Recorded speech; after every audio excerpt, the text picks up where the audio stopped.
Lecturas Asombrosas es presentado por Lectores en Tránsito. Aquí no nos importa el género, época o autor de un texto, siempre y cuando se convierta en una lectura asombrosa. Desde este momento, te dejamos con Ángeles Barrera y asombrosos invitados por Radio USEC. Bienvenidas, bienvenidos. Estamos en nuestro programa número 8 de nuestra temporada número 25. Esto es Lecturas Asombrosas, este programa que es una iniciativa de la comunidad hispanoamericana de Lectores en Tránsito y que se emite todos los jueves a través de Radio Universidad SEC. Hoy es jueves 15 de junio y estoy desde Santiago de Chile, iniciando esta hermosa y profunda conversación con el poeta y escritor uruguayo residente en Madrid actualmente, don Eduardo Kahane. ¿Cómo está, don Eduardo? Bienvenido. Buenos días, María Ángeles. Encantado de estar aquí, de saludarla a usted y aprovechar para saludar a los oyentes y videntes de este programa. Gracias, don Eduardo, por conversar hoy con nosotros. Nos vamos a remitir a dos trabajos poéticos del maestro, Los lugares y las sombras, publicado en Olé Libros en la colección ITES el año recién pasado, el año 2021, y Contratiempos, publicado en el año 2017 por Ediciones Vitruvio.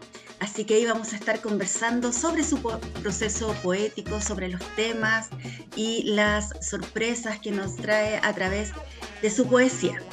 Voy a comenzar a presentarlo para que ustedes conozcan al maestro. Don Eduardo Kahane nació en Montevideo en 1944. Es intérprete en organismos internacionales y miembro de la Asociación Internacional de Intérpretes de Conferencias. Titulado por la Universidad Hebrea de Jerusalén en Sociología y Antropología Social, fue profesor del curso para intérpretes del Polytechnic of Central London y primer director del curso de interpretación de lenguas de la Universidad de Salamanca. Dirigió además el seminario El Intérprete como Comunicador de la Universidad Internacional Menéndez y Pelayo.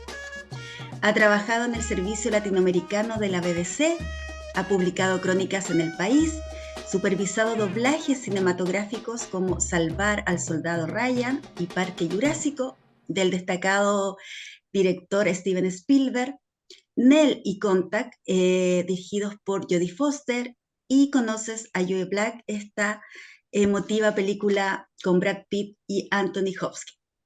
Escribe relatos, poesía, guiones y dirige y actúa en espectáculos dramáticos y musicales. Fue además finalista con Canto al Geranio del segundo premio de poesía El Bardo para poetas nuevos que organiza la editorial Lumen. Y como ya les contaba, en el año 2017 publica Contratiempos en Ediciones Vitruvio y Los lugares y las sombras en el año 2021.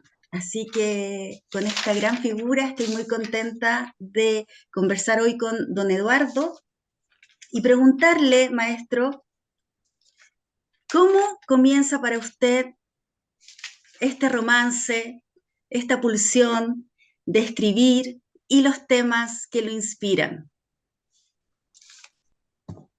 Empiezan con el descubrimiento de la poesía, siendo muy pequeño yo. En mi casa, una casa de migrantes, no había libros. Solo cuando mi hermana mayor empezó a ir a la escuela, empezó a traer libros también de literatura. Y descubrí que tenía las obras completas en su cartapacio de Rubén Darío, que yo le birlaba cuando podía y lo leía, y me parecía aquello maravilloso. Y entonces luego lo que hacía era escribir redacciones sobre los poemas que leía como si fuera un cuento. Era, claro, mi primera irrupción en el mundo del plagio sin saberlo, con alguna inocencia, ¿verdad? siempre, que yo recuerdo siempre he escrito, pero nunca pensé que escribir iba a ser una ocupación plena. Siempre pensé que era una actividad prácticamente clandestina, que habría que llevar con discreción, entre otras cosas por el enorme respeto que me merecían los escritores y lo escrito, hasta que por fin decidí que iba a publicar. Pero la poesía me ha acompañado toda la vida. El relato breve llegó más tarde y solo ahora, ya un poco en edad bastante avanzada, estoy descubriendo la posibilidad de escribir una novela y lo estoy haciendo. En los lugares y las sombras, don Eduardo, usted hace énfasis a los lugares de la infancia, a la memoria y al silencio. ¿Cómo define usted estos tres tópicos? Yo no me atrevería a definir los tópicos, porque los tópicos son tópicos, por eso son tópicos. Yo le puedo decir que el libro Los lugares y las sombras es un libro sobre los lugares de la memoria. Son lugares que, como la infancia, nos ocupan para siempre, pero no solo. Son los lugares en que hemos vivido, lugares son aquellos espacios y tiempo compartido con personas que amamos, con amigos, con quienes tenemos una relación afectiva. Espacios son y lugares de la memoria son aquellas aventuras, aquellas empresas no solo emocionales, también como una actividad intelectual que acometemos y que nos marcan para siempre. Todo eso va haciendo una memoria. La memoria está hecha de palabras, está hecha de imágenes, está hecha de olores, y permanentemente nos acomete. La memoria es en realidad, para mí en todo caso, aquello que nos hace. Sin la memoria no somos, somos un desconocido para nosotros mismos y también para los demás.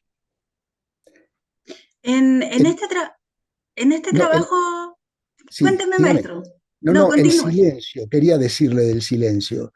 El silencio tal vez está más habitado aún que el mundo de la palabra.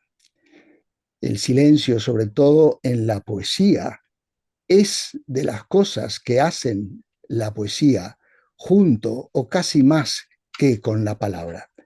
Silencio es un refugio, es una soledad querida o no, es una incapacidad de decir, es también una incapacidad de sentir. El silencio es también la ira, el silencio es todas aquellas cosas que nosotros no queremos decir. Por lo tanto, va muy unido, por lo menos en mi visión del universo y en las cosas que plasmo en la escritura, con la poesía, con la palabra, con la memoria y con los lugares de la memoria. Hay también en los lugares y las sombras esta representación, ¿cierto? Esta representación que hace la distinción entre las luces y las sombras.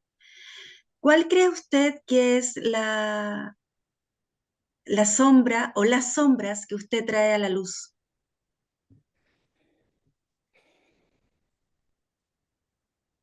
Yo no sé si traigo, si ilumino las sombras. Las sombras en este libro y las sombras para mí, más allá de la sombra física que se proyecta de un objeto macizo por la luz, una luz la que sea, están las sombras que no se ven, las sombras que llevamos dentro. Son esas las sombras. Las sombras tienen que ver con un lugar oscuro en nosotros mismos. Tienen que ver con lo instintivo, con lo violento, con lo fiero, con aquello que no queremos en nosotros mismos. No quiero hacer citas que puedan manchar de docto esta conversación tan amable, pero tiene que ver con la sombra en Freud, un Heimlich o en Jung. La sombra es además un lugar que debemos conocer de nosotros mismos, porque al mismo tiempo que es aquella parte de nosotros mismos que preferiríamos no tener o no saber, es la parte más creativa nuestra. Vivir en armonía con la sombra, con aquel ser nuestro, profundo, sombrío, capaz de lo peor junto con lo mejor. Conocerlo es lo que nos enriquece. Y la sombra, además, conocer nuestra propia sombra, es lo único que nos va a permitir saber que los demás también la tienen y ser más tolerante con el otro, comprender también que nos acometen a veces con un momento de sombra en el cual la mayor parte de las veces, a pesar de nuestro enfado, son nuestros iguales. ¿Podemos disfrutar, maestro, de alguno de esos poemas para que nuestros seguidores vayan conociendo esta coherencia de lo que usted piensa, de lo que nos está contando con estos versos de Los lugares y las sombras? Como no, voy a tratar de hacerlo un momentito.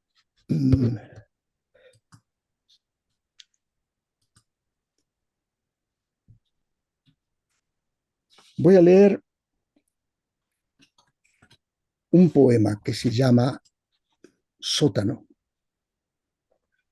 Sótano, lo cuento un poco ya que estamos con un momento de tiempo. Sótano es un lugar de encuentro fugaz, inesperado, en una visita a un lugar de infancia, esos lugares de la memoria de los que hablábamos, que de pronto evoca un fantasma que viene del pasado, ni siquiera de la vida del poeta, sino que viene de mucho antes, de una historia más dolorosa. Me refiero a la pérdida de la familia en la Segunda Guerra Mundial. Esto se evoca no de una forma que pretenda ser sangrienta, ni mucho menos, pero deja un hueco, deja eso que nosotros hablábamos, un silencio del que quienes hemos tenido la desgracia de perder toda la familia es de donde venimos. Sótano. En el balcón quedan los hierros forjados en óvalo, herrumbrosos, más pequeños que en el recuerdo. Allí asomaban mis ojos de niños tras la túnica blanca de mi hermana alejándose calle abajo, camino de la escuela. El pestañeo de los reflejos y la fragancia dulzona del río siguen inundando la calle, inalterado el resplandor naranja de la rambla de granito, meciéndose en los muros sobre desconchones de historias acabadas, portales condenados y aceras desiertas. Detrás de un cartel de Martini Rosso, encima de aquel sótano vibra una zarabanda de fermentos, harapos y burbujas sordas. Una pareja de chinos brega y se afana, construyendo su dorado, y se me cruzan las voces, a grito partido de mi padre joven llegado de los Cárpatos, batiéndose en la bodega de aquel almacén sustento y escondrijo de ratas. En el mismo lugar, otros inmigrantes respiran a madera húmeda, a aire podrido y acre, mientras alimentan entre cúrcuma y jengibre pequeñas bocas para someter la nostalgia y la amarga mueca de la indigencia o la muerte.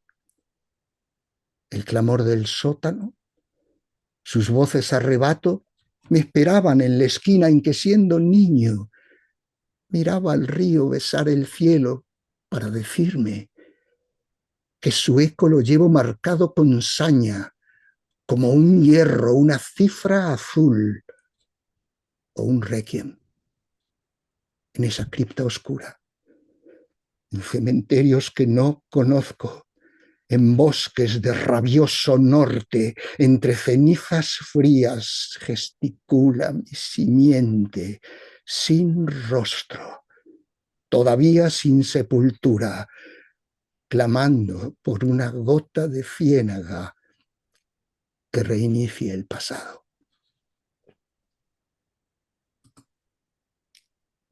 Hasta ahí, María Ángeles.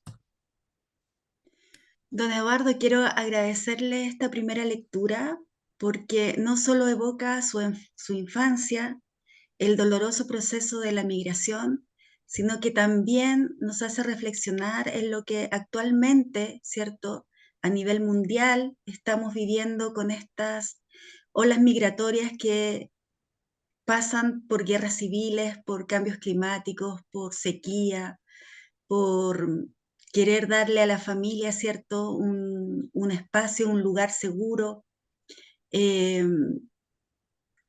y estremece esa mirada del niño adulto. Así es, María Ángeles, así es. Muy bien visto y sentido. Gracias a usted, maestro. Eh, voy a sacarle un poquito de los lugares y las sombras. Contaba yo en su presentación de que usted es un destacado intérprete, no solo porque ejerce esa profesión, sino porque además lidera, ¿cierto?, alguna de estas organizaciones y ha tenido trabajos importantes en esa área, no solo en España, sino que también en Londres.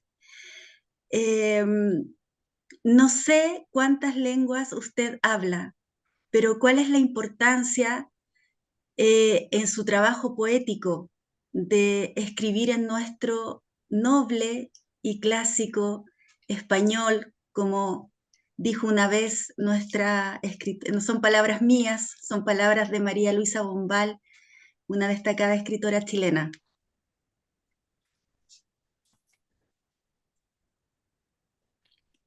No sé exactamente qué espera que responda. Voy a decirle que yo hablo varias lenguas, no voy a decir cuáles ni cuántas, pero varias. El trabajo del escritor, pero como el de cualquier persona, se enriquece con el conocimiento de cualquier lengua que sea, porque la lengua nos transporta, el conocimiento, el buen conocimiento de la lengua nos transporta al conocimiento de una civilización, una cultura, de una forma de estar en la tierra. En algún momento de mi vida yo tuve que elegir en qué lengua quería escribir, vivía en Londres en aquel momento, y decidí volver a España porque yo podía escribir en inglés.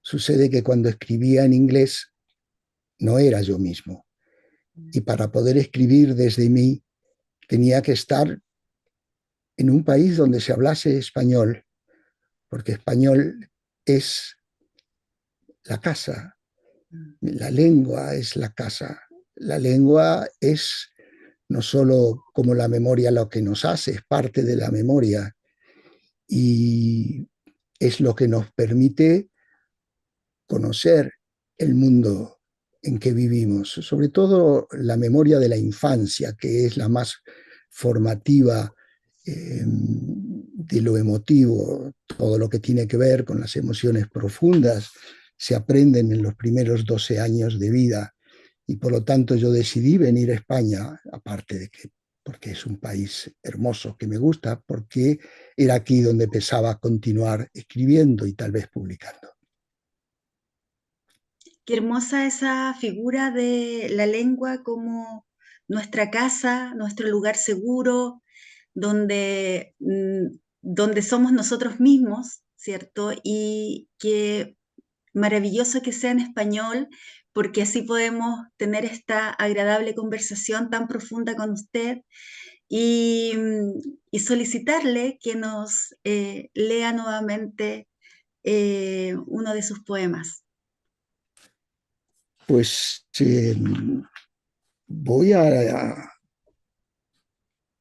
elegir un poema, puesto que he dicho que el libro son los lugares de la memoria. Hay un poema en el libro que se llama M de memoria.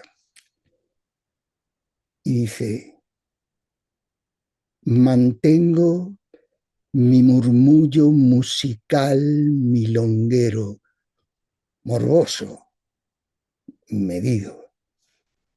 Mi mente marina, mi mástil, mascarón, miran mis muchos meandros, millas marítimas.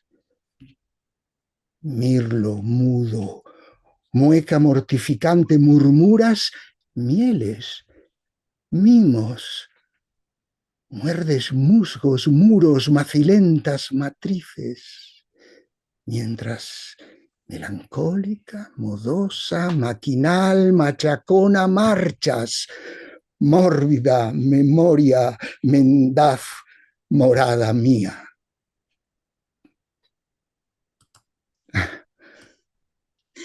Debo confesar que es uno de mis favoritos de los lugares y las sombras, esta capacidad de utilizar, ¿cierto?, nuestra M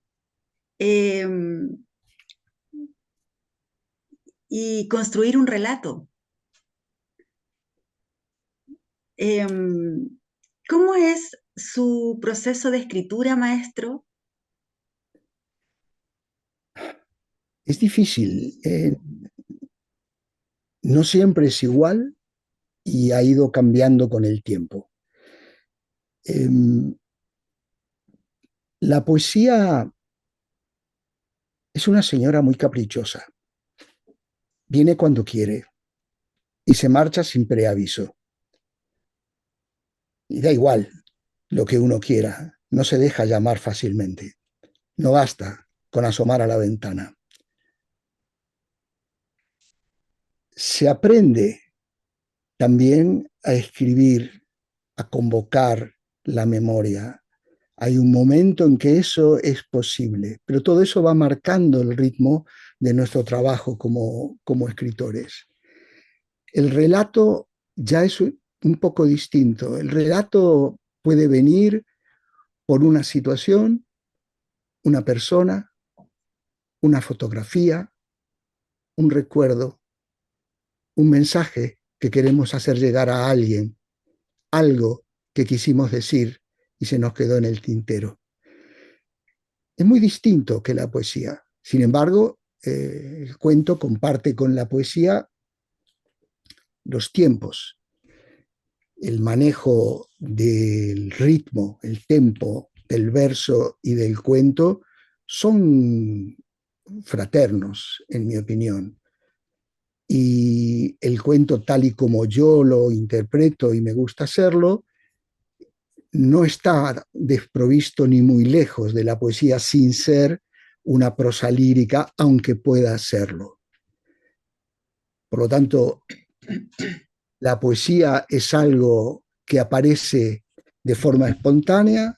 En el cuento se puede trabajar un poco más, se puede hacer un esfuerzo mayor, y con la novela estoy descubriendo que uno no escribe una novela.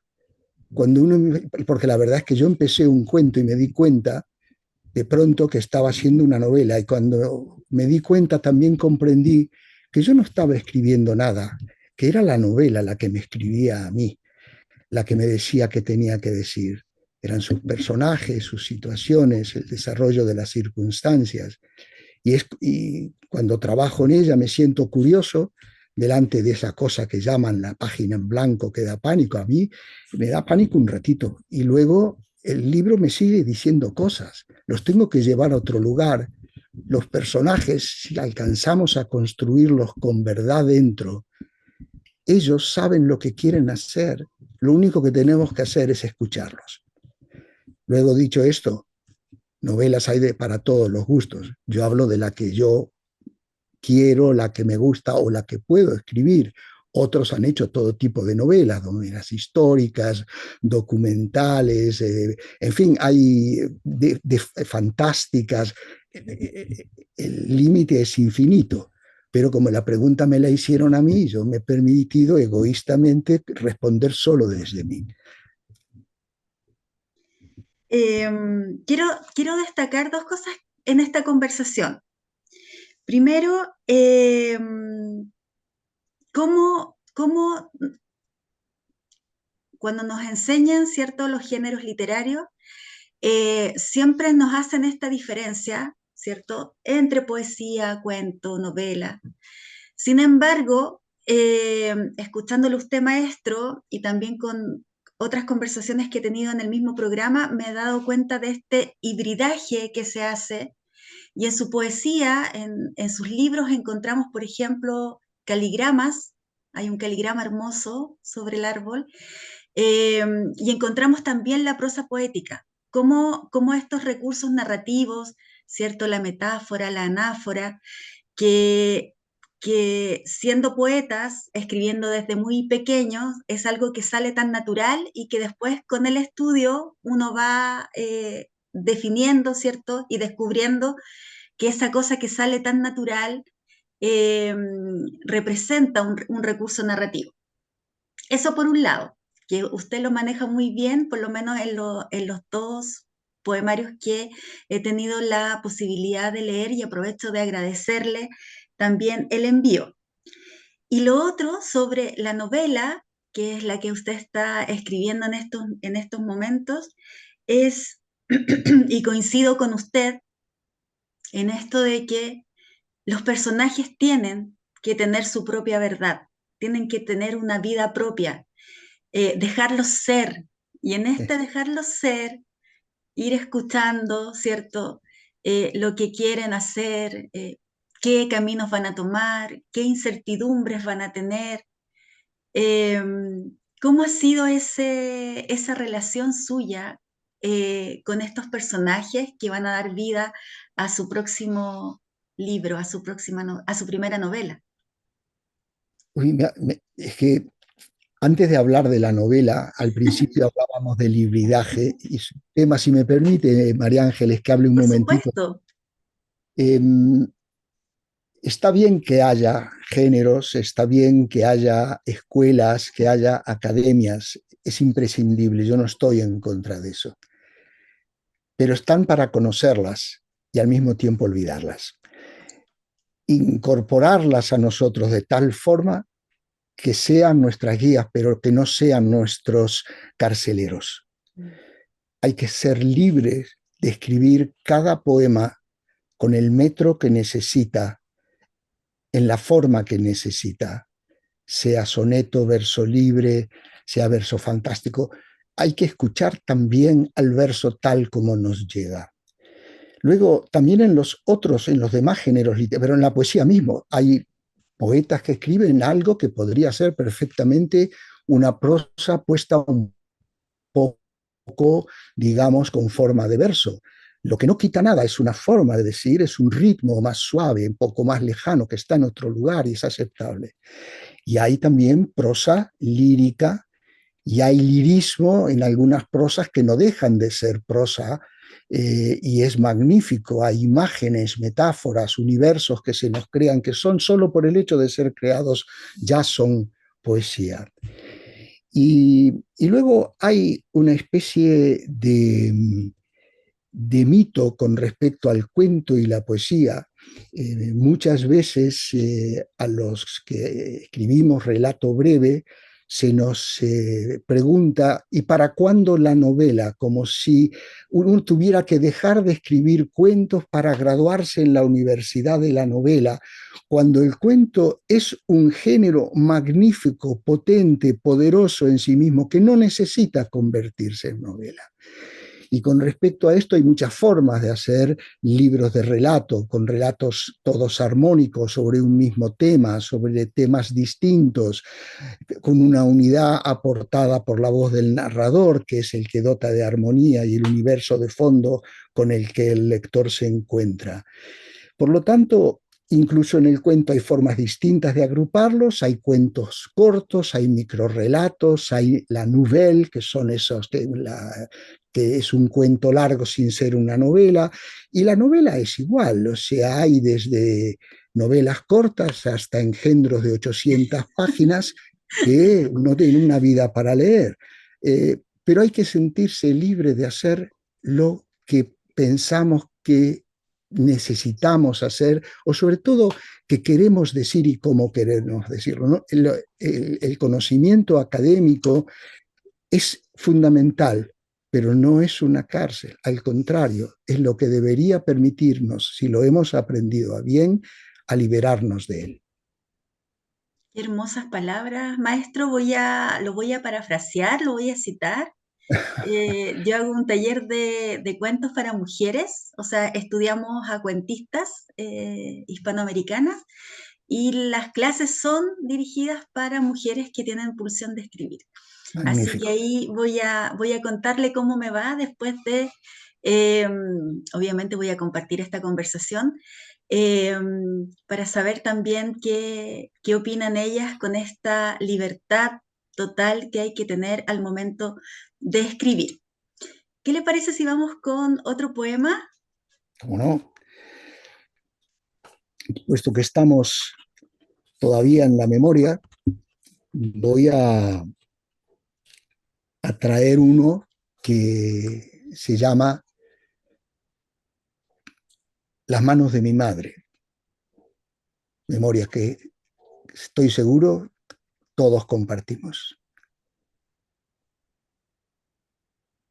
Las manos de mi madre eran largas, de seda, eran espuma blanca, un río azul, uno solo, largo, muy largo la surcaba y sus aguas perfectas y antiguas regaban falanges, uñas afinadas de donde manaba certeza, alimento y sábanas hasta las orejas, pase de magia, rayo silencioso que sumergía las fatigas del día entre algodones negros. Qué extraño, en la pila de lavado o entre perolas, ver aflorar sus dedos más en armonía con una arpa. Devanaban madejas las manos de mi madre, hilos, lanas, colores, danzaban sin moverse o casi a las síncopa de madera de un par de agujas de tejer o del metal mudo de un ganchillo solitario. Ratos nunca perdidos, noche adentro, antes de que yo despertara por la mañana con calcetines nuevos. La mano izquierda, algunas veces, pocas, con un simple cintillo, se vestía de fiesta y se la oía reír, luciendo ufana, no oros ni brillantes, sino el amor de mi padre. Pesares filiales, llegados desde lejos, lutos inexpiables, días de faenas largas y sobre todo los años fueron bordando una maraña densa,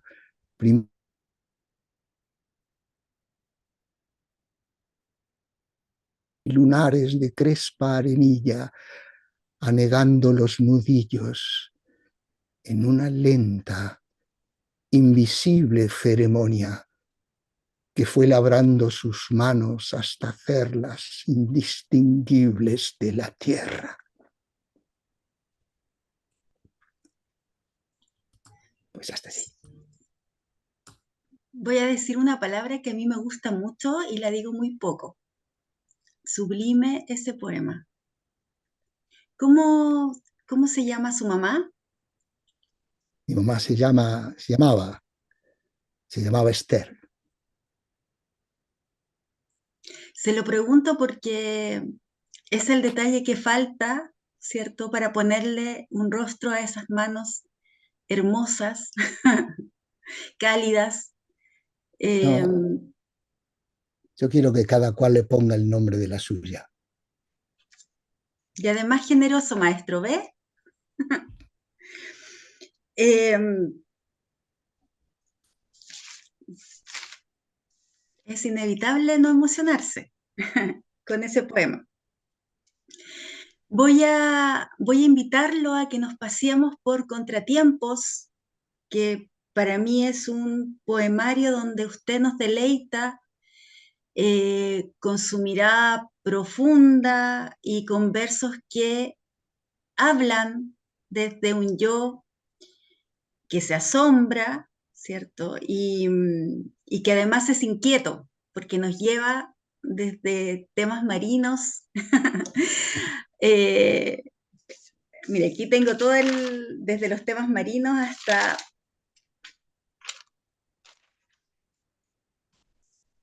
el tango, hasta el tango. Eh, Cuéntenos sobre el proceso creativo de Contratiempos. Ay, Contratiempos es un libro que nace un poco en un momento de cambio, de prisa. Yo he vivido muchísimos años, la mayor parte de mi vida escribiendo y sin querer publicar. Yo nunca quise publicar hasta que publiqué Contratiempos. Y fue como un golpe, decidí que tenía que hablar, que tenía que aflorar y decir. Y la verdad es que reuní una serie de cosas hechas en los últimos tiempos, los tangos que había escrito, porque he escrito algunos, las palabras de algunos tangos. Eh, Recuerdo que era una época en que yo también estaba en Ginebra en aquel momento, hacía algunos espectáculos musicales con amigos músicos y donde hacíamos tango, hacíamos poesía, hacíamos, y no solo mía, también de otros, milongas, tangos. Y entonces decidí reunir una serie de trabajos y los reuní en Contratiempos. Era un momento doloroso también. Y por eso la fase final tiene una nota un poco luctuosa, terrible, por lo que a mí no me gusta muchas veces volver a Contratiempos. Prefiero la palabra que canta y no la que lamenta, ¿no? Pero ahí está el testimonio de una época. Eh, que fue Contratiempos, reuní una serie de poemas y se publicaron en Madrid en 2017. A partir de ahí no dejo, no dejo ya de trabajar y escribir se convierte en la ocupación que realmente me ocupa. Yo estoy tomando nota de todo lo que usted me va, de todo lo que nos va con, de todo No, lo no que me nos va haga caso, contando. no me haga caso todo, digo cosas a veces de párroco. Es que esas son las mejores cosas, maestro, de las que uno aprende y se quedan en uno. Eh, ¿Podemos oír algún poema de Contratiempos? Claro, claro que sí. Contratiempos no es solo esto doloroso que acabo de decir, también hay momentos de amor, de ternura y de entrega. Y este es un poema breve, pero que me gusta mucho, que figura además en la contraportada del libro, porque el editor en aquel momento ponía siempre lo que él consideraba el poema que más le gustaba, lo ponía en la contraportada. Ese poema se llama Azar.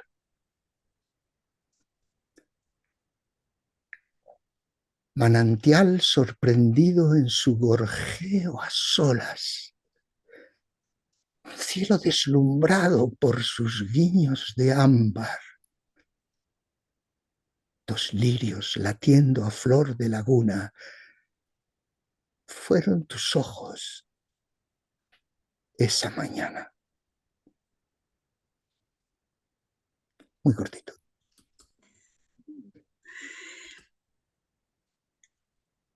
Quiero agradecerle, maestro, su forma de leer, muchas veces uno se queda con la idea de que los poetas son malos para leer sus propios poemas, pero déjeme decirle que es un agrado escucharle, oírle los énfasis al momento de leer su poesía, y que ahora, cada vez que yo vuelva a Contratiempos o a Los lugares y las sombras, ya no va a ser mi voz la que voy a oír en mi cabeza, sino que la suya.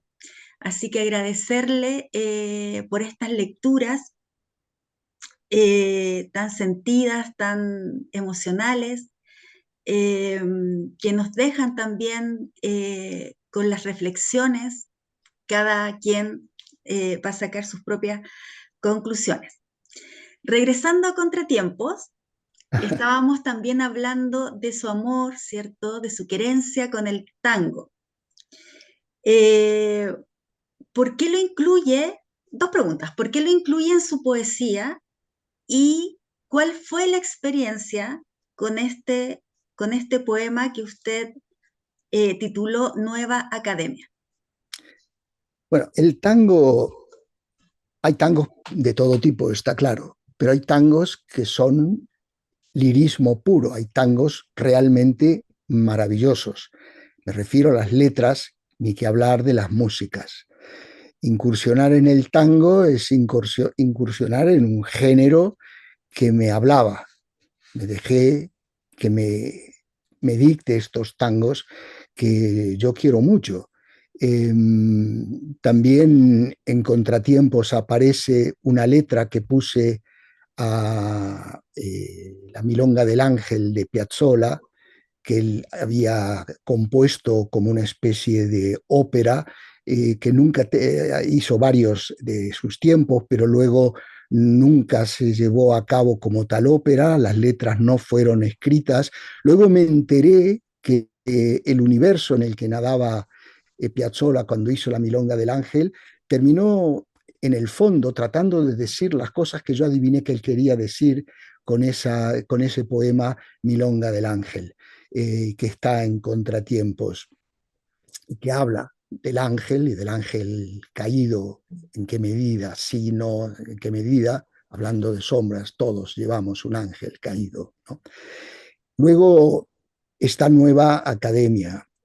Nueva Academia tiene una anécdota detrás, es que había un grupo de rock and roll, me acuerdo, en Madrid hasta esto, muchos años, que se dedicaba a muchas cosas, entre otras cosas a consumir algunas sustancias que no están necesariamente dentro de la legalidad, y con esas sustancias cantaban, hacían sus conciertos, y eran muy conocidos y eran buenos músicos, hasta que un día decidieron volver por la senda, por la buena senda. Y pensaron que esa buena senda no la marcaba ya el rock, sino que la marcaba el tango.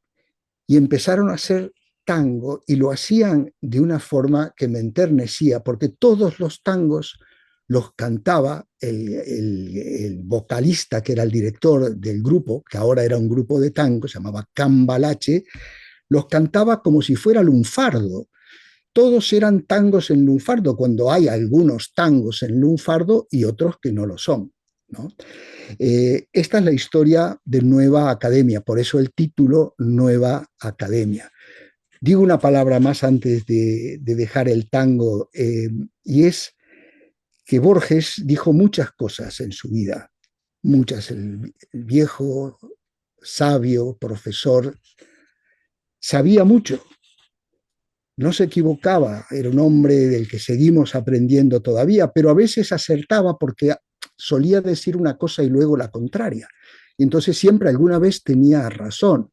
Sobre el tango dijo cosas sobre las que no se podía volver. Luego terminó componiendo algún tango e incluso justificando que el tango diciendo que era la Divina Comedia, por así decir, del arrabal de Buenos Aires, que contaba la historia de Buenos Aires.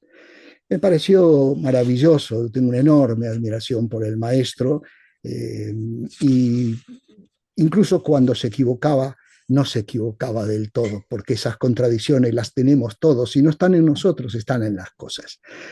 Pues hasta ahí lo que me preguntaba, creo yo, María Ángeles. Bueno, quiero decirle que yo soy bien chilena, pero disfruto mucho también del tango y coincido con usted. No hay lirismo más hermoso que ese tango de Carlos Gardel, ¿cierto? El día que me quieras. Si uno lee esa letra, es una poesía maravillosa y, bueno, ¿quién no ha soñado con que le dediquen ese tango, ¿no es cierto? Eh, ¿Qué le parece si nos damos un regalo aquí en Lecturas Asombrosas de oír este poema, Nueva Academia, en la voz, ¿cierto?, de este cambalache? No, es Carlos Montero el que las Carlos canta. Montero, perdón, en la voz de Carlos Montero, Mm. oír esta poesía suya con estos acordes, ¿cierto? Tangueros, que sea un regalo aquí en Lecturas Asombrosas para quienes nos siguen y que descubran también todas sus facetas. Así que yo voy a compartir aquí para que podamos oír. Maravillosa sorpresa, María Ángeles.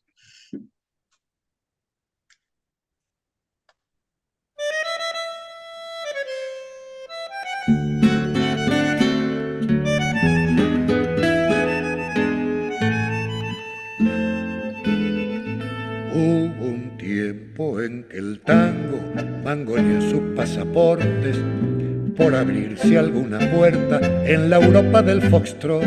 Si su son desfachatado desplazaba al miniñaque, por sobón, por altanero, no cabía en el salón. Después tuvo un reino breve, liquidado por las modas. La gomina fue de gánster y de ciego el bandoneón.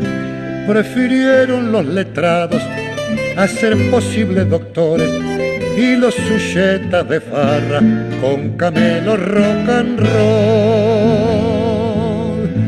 Ocultaste tus miserias y tu infancia de arrabal, el dolor con buena letra no ofende la intimidad de quienes llevan vergüenzas imposibles de olvidar.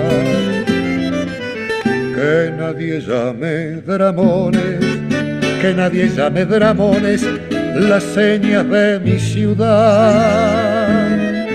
Con Edith Piaf bajo tierra cerró el pico la crudeza y cayó la Europa vieja en la curdela yeye por mirársele el ombligo como quien inventa el mundo. Terminó al fin comprando su despedida en París. En estos tiempos postreros de huecas modernidades, contemporánea es la guita con que compras la verdad. Los rockeros así exhiben antigüedad y prestancia en la Academia del Tango que vuelve a resucitar. Ocultaste tus miserias y tu infancia de arrabal, el dolor con buena letra no ofende la intimidad de quienes llevan vergüenzas imposibles de olvidar. Que nadie llame dramones, que nadie llame dramones las señas de mi ciudad.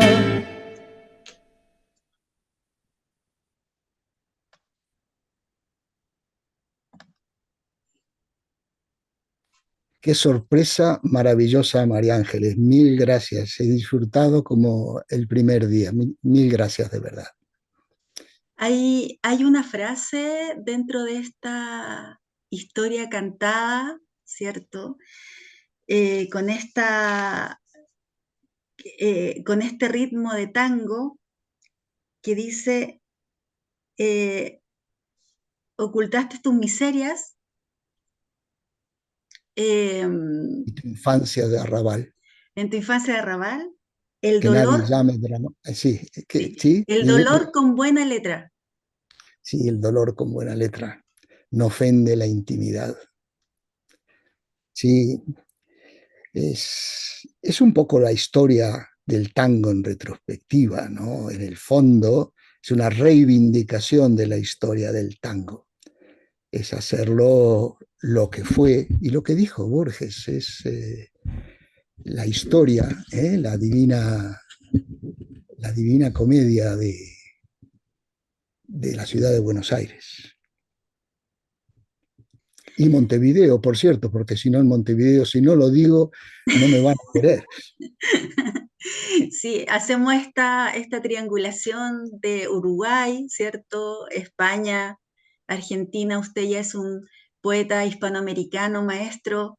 Deseo que este programa, esta conversación que hemos tenido aquí en Lecturas Asombrosas a través de Radio Universidad SEC, que nos permite llegar a mucha gente que admira, ¿cierto? Nuestra literatura, nuestra poesía.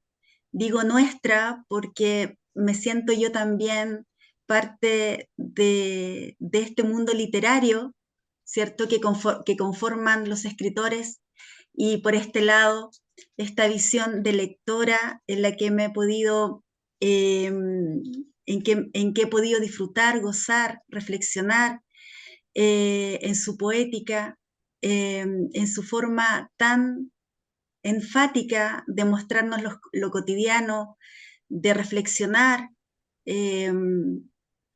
a partir de sus poemas.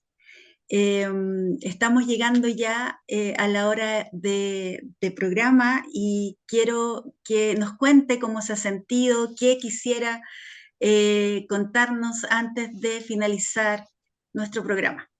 Yo lo que no puedo es dejaros sin agradecer María Ángeles y a Radio de la Universidad SEC el haberme ofrecido este espacio y haberme abierto las puertas de las casas de quienes aman la poesía y que están dispuestos a abrir puertas y ventanas a la poesía, aunque venga de lejos, como es mi caso. Pero se lo agradezco a usted, que lo hace posible con este programa estupendo, su sensibilidad, su buen hacer. Gracias por tenerme, María Ángeles. Ha sido un placer. Gracias a usted, maestro, por este tiempo, esta hora de conversación en que hemos podido conocerle, su forma tan generosa de percibir la escritura, de entregarse, ¿cierto?, a lo que la poesía indica, a lo que la poesía le llega a usted y que usted pueda compartirlo con sus lectores. Agradecer a nuestra amiga en común, a Eva Sebastián, que tuvo la gentileza y la altura de miras de considerar este programa para poder conocerle y conversar. Confío que muy pronto pueda acompañarnos, visitar Chile, poder agasajarlo también con la poesía chilena, que es nuestra poesía tan tradicional, ¿cierto? Tan mundial, pero también para que conozca lo que se está escribiendo, los nuevos poetas, estas juventudes poéticas que arrasan con lo que estamos viviendo actualmente. Así que, maestro, nada más que darle las gracias por su existencia y por su poesía. Bendita la hora en que usted, el 2017, tuvo la pulsión de publicar lo que escribe. Así que voy a estar también muy pendiente de esa novela para que podamos conversar aquí también en Lecturas Asombrosas de ese nuevo trabajo literario. Así que muchas gracias Para quienes aún no me conocen, soy Ángeles Barrera Jofré, periodista, gestora literaria y anfitriona aquí en Lecturas Asombrosas a través de Radio Universidad SEC. Todos los comentarios aquí abajito del video y los invito a escuchar muchas veces esta conversación, descubrir a este poeta maravilloso hispanoamericano con toda esta... con todos estos énfasis que hace en su poesía. Así que los espero, como siempre, todos los jueves aquí en Lecturas Asombrosas. Muchas gracias, maestro. Un gran abrazo. Gracias a usted, María Ángeles. Abrazo. Si fuiste capaz de sumergirte en lo más profundo de esta ojeada literaria, ya eres parte de nuestra comunidad. Sintonízanos la próxima semana para otra lectura asombrosa, con la conducción de Ángeles Barrera, solo por Radio USEC.